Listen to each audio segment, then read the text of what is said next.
Good morning. আশা করি সবাই ভালো আছেন, সুস্থ আছেন। আমরা 2017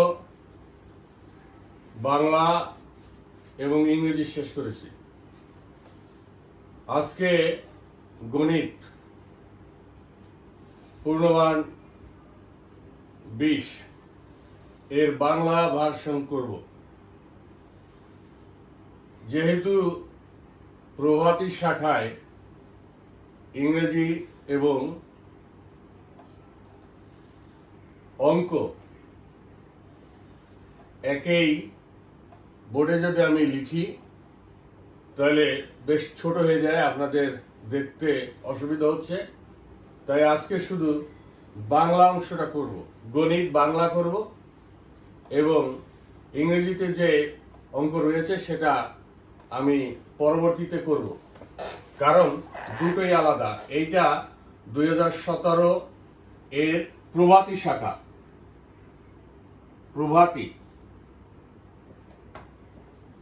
প্রভাতী শাখার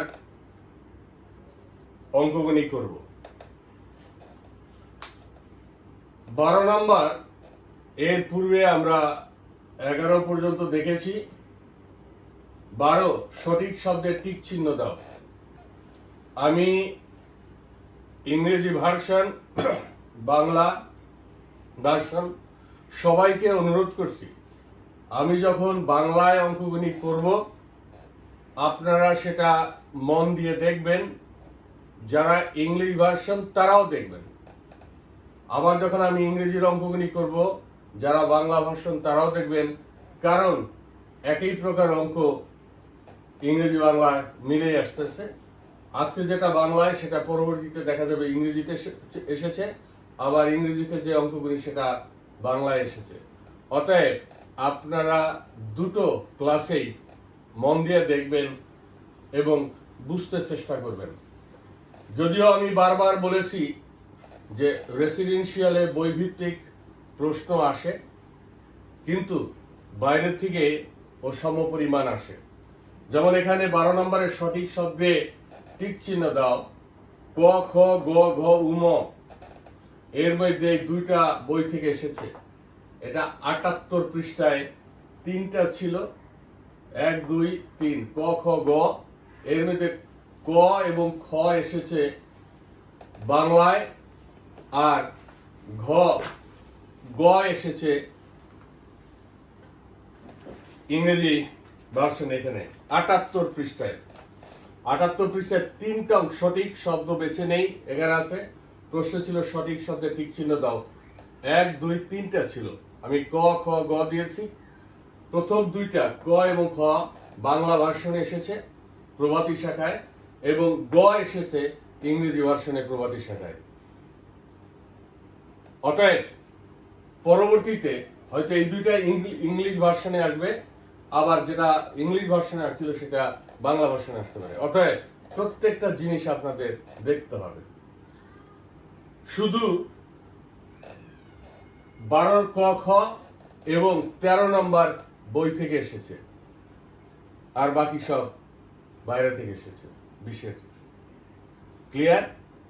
অতএব আপনারা বইয়ের অঙ্কের পাশাপাশি বাইরের থেকে যে সমস্ত অঙ্ক আমরা দিয়েছি সেগুলি প্রত্যেকটা অঙ্ক আপনারা করবেন। সঠিক শব্দে টিক চিহ্ন দাও। 4-এর 1 হলো 2-এর 1 এর থেকে বড়, সমান, ছোট। 4-এর 1 হলো 2-এর 1 থেকে বড়, সমান না ছোট? এখানে একটা আছে 4-এর 1 আর একটা আছে 2-এর 1। বলছে 4-এর 1 এই 2-এর 1 থেকে কি বড় না সমান না ছোট, যেটা সেখানে আপনি টিক চিহ্ন দিবেন। তাহলে আমি অনেকবার বলেছি যে লব যদি সমান থাকে, যেটা হর বড় সেটাই ছোট। তাহলে অবশ্যই 4-এর 1 2-এর 1 থেকে ছোট। একটা জিনিস আপনি 4 ভাগ করে 1 ভাগ খাবেন, 1 2 3 4, এটা হলো 4-এর 1। আর একটা জিনিস আপনি 2 ভাগ করে 1 ভাগ খাবেন, কোনটা? নিশ্চয় এটা বড়। ক্লিয়ার? তাইলে 4-এর 1 এর 4-এর 1 হলো 2-এর 1 এর থেকে সমান, ছোট না বড়? তাহলে কোনটা শিখলাম আমরা? 4-এর 1 হলো 2-এর 1 থেকে ছোট, আপনি ছোটতে দাগ দিবেন, টিক চিহ্ন দিবেন। ক্লিয়ার? গুড।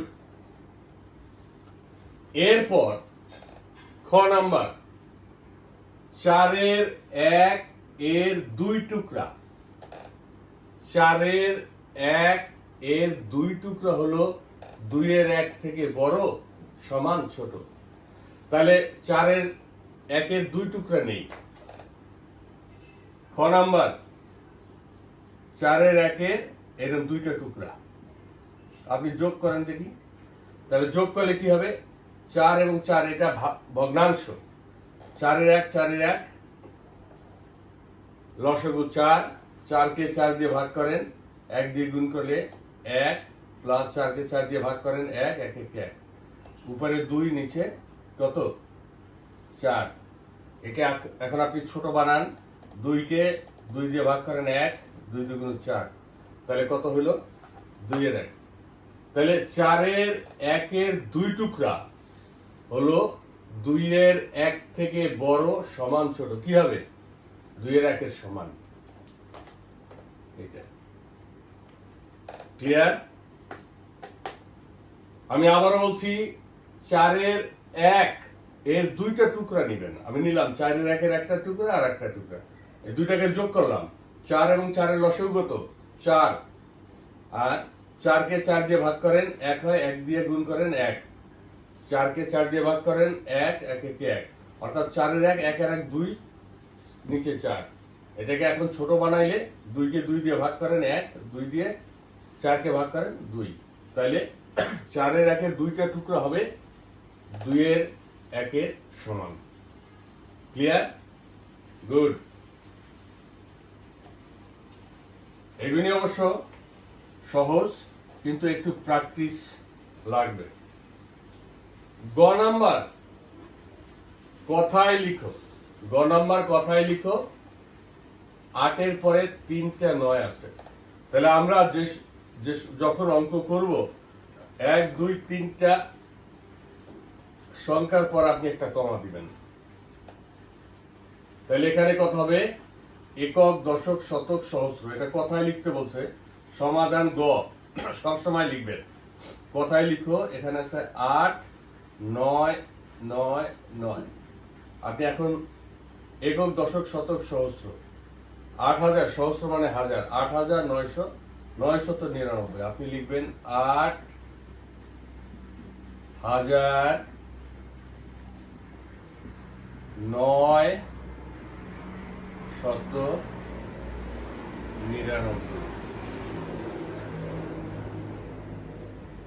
ক্লিয়ার? আপনাকে বলছে কথায় লিখতে, গ নম্বরে বলছে কথায় লিখতে 8999। আপনি যখন পড়বেন তখন ডান সাইড দিয়ে, ডান দিক থেকে পড়বেন। এটা একক, দশক, শতক, সহস্র। 8999। আবার যদি আপনাকে এটা দিত 8999, যদি বলতো অঙ্কে লিখো, তখন আপনি এটা লিখতেন।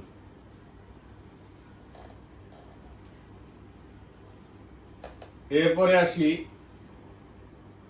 ঘ নাম্বার, 1 বছরে কত দিন, কত সপ্তাহ? 1 বছরে কত দিন, কত সপ্তাহ? বছর থেকে আপনাকে কি করতে হবে? কত সপ্তাহ, কত দিন। কথাটা একটু উল্টা আছে, কিন্তু 1 বছরে কত দিন, কত সপ্তাহ। এখানে আপনাকে বুঝতে হবে, কিন্তু প্রশ্নটা আছে 1 বছরে কত দিন, কত সপ্তাহ। এটা একটু বুঝতে হবে, আপনাকে বের করতে হবে 1 সপ্তাহে কত সপ্তাহ, কত দিন। আবার যদি আপনি এখানে লিখেন 1 বছরে কত দিন, তাহলে আমরা জানি 1 বছর, 1 বছরে কত দিন? 1 বছর সমান সমান 365 দিন। এখন বলছে এক বছরে কত দিন কত সপ্তাহ। এক বছর সমান 365 দিন। আপনি কত সপ্তাহ 365 দিন কে সপ্তাহ বানাবেন? 52 সপ্তাহ একদিন হবে। সেজন্য এখানে প্রশ্নটা এইভাবে থাকবে, কিন্তু স্যার ঠিক করে দিবেন। উনি ঠিক করে দেবেন এক বছরে কত দিন কত সপ্তাহ। উনি বলে দেবেন, আপনারা বের করবেন এক বছরে কত সপ্তাহ কত দিন, কত সপ্তাহ কত দিন। আপনি যদি সপ্তাহ এক বছরে 52 সপ্তাহ এক বছর, আবার আপনি লিখতে পারেন এক বছরে 365 দিন। প্রশ্নটা হলো এক বছরে কত সপ্তাহ কত দিন বের করবেন। তাহলে এক বছরে 365 দিন, আবার 7 দিন সমান এক সপ্তাহ, অথবা এক সপ্তাহ সমান 7 দিন। তাহলে এখন আপনি 365 ভাগ করবেন 7 দিয়া, 5 7 35, থাকবে 1, 5, 7 2 14, থাকবে 1। এইটা হলো সপ্তাহ, আর এটা হলো দিন। তাহলে আপনার উত্তরটা আপনি লিখবেন 52 সপ্তাহ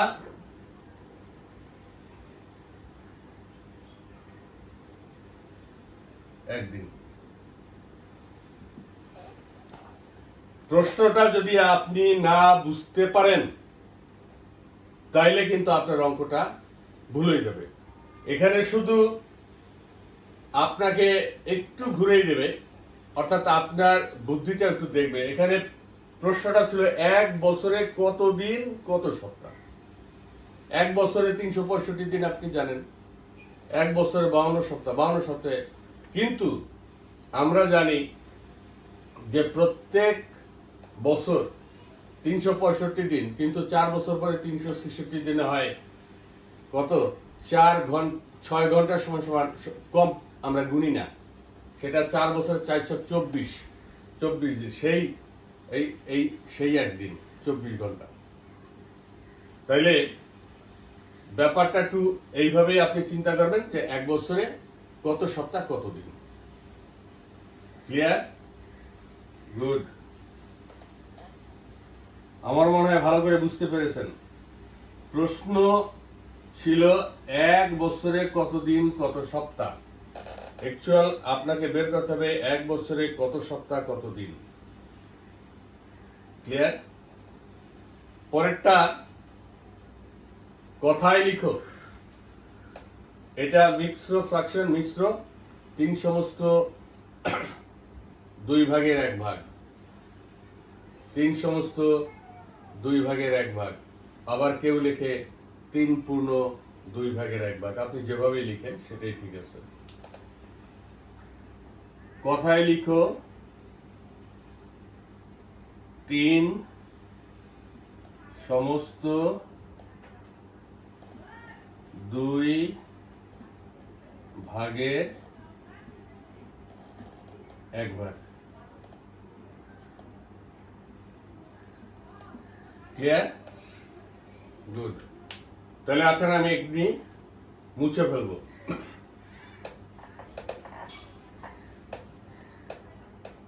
আমরা 2017 সালের প্রভাতী শাখার গণিত এখন সমাধান করছি।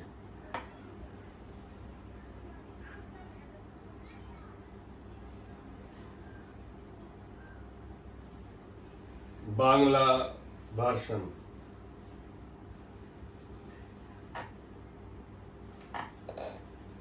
এরপরে 13 নম্বরের অঙ্কটা আপনি 95 পৃষ্ঠায় পাবেন। 95 পৃষ্ঠায় আপনি 13 নম্বরের অঙ্কটা পাবেন। 95 পৃষ্ঠায় 15 নম্বর।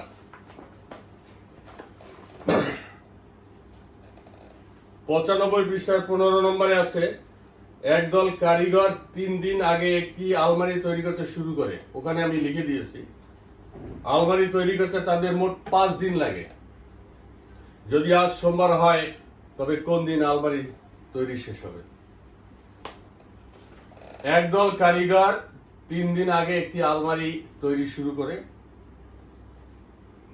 এবং আলমারিটা তৈরি করতে তাদের মোট লাগবে 5 দিন। আজ যদি সোমবার হয় তবে কোন দিন আলমারি তৈরি শেষ হবে? একদম সহজ, এটা সমাধান 13। সমাধান 13। আজ কি বার বলছে? আজ হলো সোমবার। আপনি এখানে লেখেন সোমবার, এটা আজ। ক্লিয়ার? 3 দিন পূর্বে মানে আজ সোমবারের 3 দিন আগে আলমারি তৈরি করা শুরু করে। তো সোমবারের আগে কি বার ছিল? রবিবার। তার আগে কি ছিল? শনিবার। তার আগে কি ছিল? শুক্রবার। তাই দেখেন আজ সোমবার 3 দিন আগে তারা কি করছিল? আলমারি শুরু করছিল। 1 2 3 এটা আলমারি শুরু করে। আলমারি তৈরি শুরু করে কিবারে? শুক্রবারে। তাদের মোট লাগছে কয় দিন? 5 দিন। এখন আপনি দিয়ে গুনেন শুক্র, শনি, রবি, সোম, তারপরে মঙ্গল।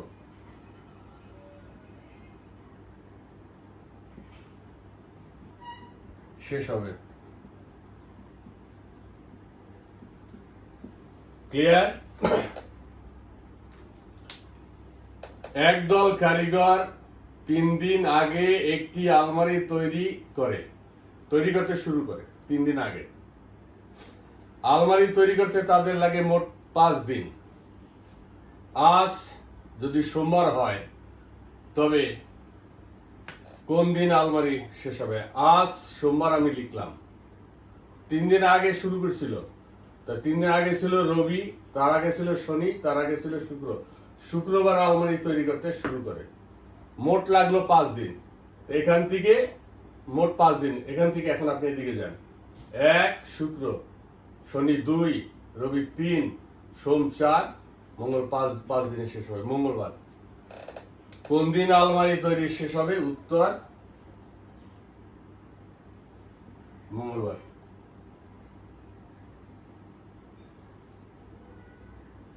ক্লিয়ার? গুড। সহজ অঙ্ক, তবে এখানে একটু প্র্যাকটিস করতে হবে। অ্যারো চিহ্নটা এদিকে আসবে আর এদিকে যাবে, সেটা দেখতে হবে।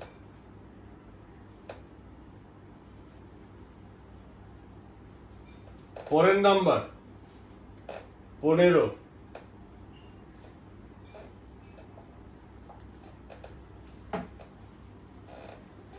তিনটি বল পেন এবং 4টি বইয়ের দাম একত্রে 77 টাকা। 3টি বল পেন এবং 4টি বইয়ের দাম একত্রে কত টাকা? 77 টাকা। একটি বল পেনের দাম 4 টাকা হলে একটা নোট বইয়ের দাম কত? দেখেন ওখানে ছিল বই আর এখানে ছিল নোট বই। প্রশ্নটায় উপরে একটু নোট লিখতে ভুল হয়েছে, এটা প্রশ্নে ভুল ছিল। স্যার তখন ওটা ঠিক করে দিবেন যে তোমরা ওখানে লিখো 3টি বল পেন এবং 4টি নোট বইয়ের দাম একত্রে 77 টাকা। ওখানে একটা নোট হবে, সেটা কিন্তু স্যারে ওই সময় ঠিক করে দিবেন। যেহেতু প্রশ্নে ভুল ছিল তাই আমি ওইভাবেই তুললাম, ওইভাবেই বলে দিচ্ছি। একটা বল পেনের দাম 4 টাকা হলে একটা নোট বইয়ের দাম কত? তাহলে ওখানে স্যারে বলবে তোমরা এখানে একটা নোট লিখে নাও, নোট বই। ক্লিয়ার? ওকে, তাহলে আমাকে কি বের করতে হবে? একটা নোট বইয়ের দাম। একটা বল পেনের দাম কত? 4 টাকা। তাহলে কয়টা বল পেন আছে? 3টা। আমি সমাধান 14 করতেছি। আমি লিখব একটি বল পেনের দাম কত? 4 টাকা। তাই এটা কয়টা বল পেন আছে? তাইলে 3টি বল পেনের দাম হবে 4 গুণ 3, 12 টাকা।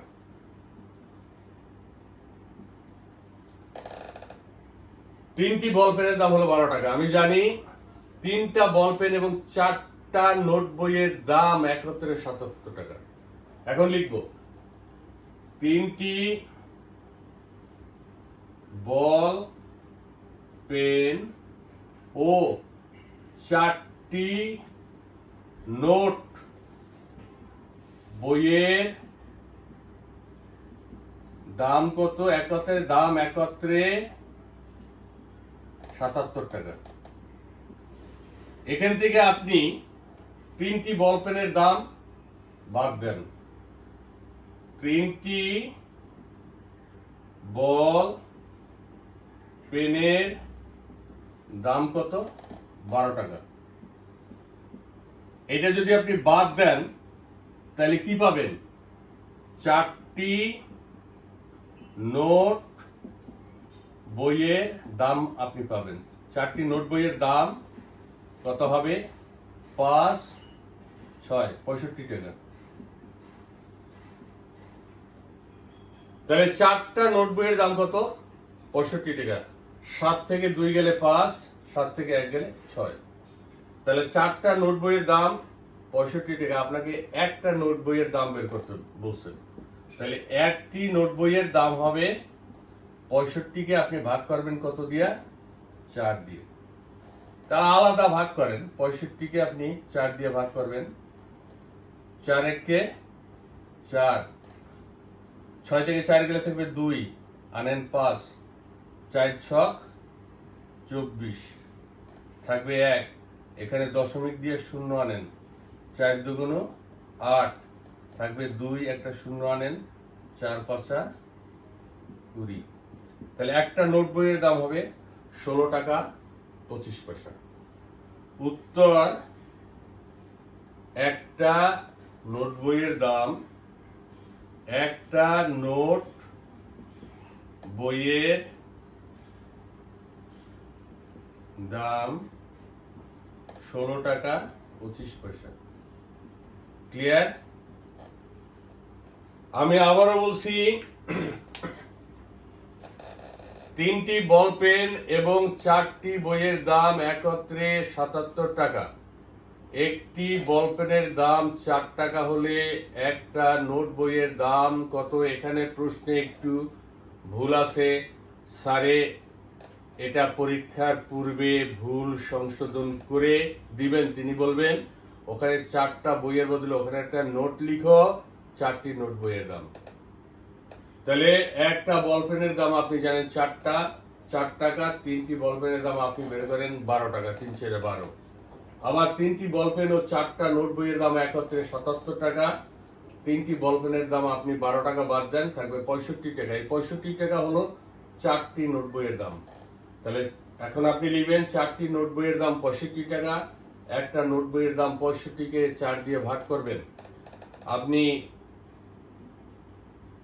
যারা দশমিক দিয়ে ভাগ শিখেন নাই তাদের সমস্যা হবে। আপনি 65কে তো 4 দিয়ে আপনি ভাগ করলে মিলাইতে পারতেছেন।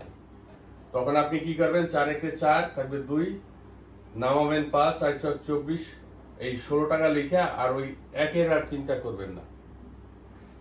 সেই জন্য এখানে আপনাকে দশমিক দিয়ে একটা 0 আনবেন, 4 দুগুণ 8, থাকবে 2, একটা 0 আপনি এমনি আনবেন। এখন 4 5 20। অথবা যদি দশমিকের কখনো ভুলে যান তখন আপনি লিখবেন 16, উপরে এই যে 1 রয়েছে সেটা উপরে দিবেন, নিচে 2, এত টাকা। এখানে 4, 16 পূর্ণ 4 এর 1 টাকা, সেটা লিখে দিলে হবে। 4 এর 1ই মানে 4 এর 1 টাকা মানেই 25 পয়সা। অর্থাৎ এখানে হলো 100 পয়সাকে 4 দিয়ে ভাগ করলে 25 পয়সা। ক্লিয়ার? চেষ্টা করবেন দশমিকে অঙ্কটা করতে।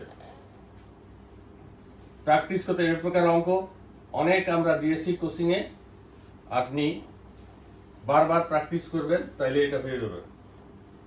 এন্ড দ্য লাস্ট, এটা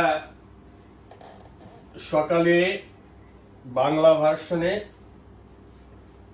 যেটা আসছে, ইংলিশ ভার্সনে অন্য আর একটা এসেছে, সেটা ভালো করে দেখবেন। এই প্রকার অঙ্ক এই রেসিডেন্সিয়ালে মাত্র 2-1 বছর ধরে আস্তে আস্তে আলাদা। আয়তক্ষেত্র ও বর্গক্ষেত্রের মধ্যে দুটি পার্থক্য লিখবে। ডেফিনিশন তো আপনাকে শিখতেই হবে। এখন বলছে সমাধান 15 বলছে আয়তক্ষেত্র ও বর্গক্ষেত্রের মধ্যে দুইটি পার্থক্য। এটা আয়তক্ষেত্র, এগুলি আমরা শিখে দিয়ে দিছি, অতএব এখানে আর বিস্তারিত লেখার দরকার নেই, আমি খালি বলবো। আপনি ভালো করে দেখেন, আমি এটা আঁকলাম ক খ গ ঘ, এটা আয়তক্ষেত্র। আর বর্গক্ষেত্র, এটা বর্গক্ষেত্র ক খ গ ঘ। বলছে আয়তক্ষেত্র বর্গক্ষেত্রের মধ্যে দুইটা পার্থক্য লিখেন। আয়তক্ষেত্রের বিপরীত বাহুগুলো পরস্পর সমান ও সমান্তরাল। আপনি এখানে লিখে নেবেন, এখনই কোচিং থেকে যে শীট দিছি সেখানে লেখা আছে আয়তক্ষেত্রের বিপরীত বাহুগুলো, মানে এইটার বিপরীত এইটা, এইটার বিপরীত এইটা, আয়তক্ষেত্রের বিপরীত বাহুগুলো পরস্পর সমান এবং সমান্তরাল। বর্গক্ষেত্রের প্রত্যেকটা বাহু সমান, এটা বিপরীত, আর এটা প্রত্যেকটা, এটা এটা এটা এটা, 4টা বাহু সমান। এগুলো একটা পার্থক্য। 2 নম্বর পার্থক্য হলো আয়তক্ষেত্রের ক্ষেত্রফল দৈর্ঘ্য গুণ প্রস্থ সমান বর্গ ইউনিট। আয়তক্ষেত্রের ক্ষেত্রফল দৈর্ঘ্য গুণ দৈর্ঘ্য বর্গ ইউনিট, আর বর্গক্ষেত্রের ক্ষেত্রফল বাহু গুণ বাহু, বাহু গুণ বাহু। এটা প্রত্যেকটা বাহু সমান, আর এর ক্ষেত্রফল হলো বাহু গুণ বাহু বর্গ ইউনিট, আর এটা হলো দৈর্ঘ্য গুণ প্রস্থ। ক্লিয়ার? আশা করি এগুলি একদম মুখস্থ করবেন। এ প্রকার 4টা পার্থক্য আমরা শিখে দিয়ে দিছি। সবসময় যে এবছর পার্থক্য এসেছে, আগামী পরীক্ষায় আপনাকে আসতে পারে আয়তক্ষেত্র বর্গক্ষেত্রে দুইটা মিল দেখাও, দুইটা মিল। তখন আপনি বলবেন আয়তক্ষেত্রের কোণগুলি সমকোণ, বর্গক্ষেত্রের কোণগুলি সমকোণ, তাই না? এর 4টা বাহু আছে, এর 4টা বাহু আছে, হয়তো ওদের বাহুগুলি লম্বা, ওদের সমান, কিন্তু ওরও 4টা বাহু আছে, ওরও 4টা বাহু আছে, ওর 4টা কোণ আছে, ওরও 4টা কোণ আছে, ওর কোণগুলিও সমকোণ, ওর কোণগুলিও সমকোণ। এগুলি হলো মিল।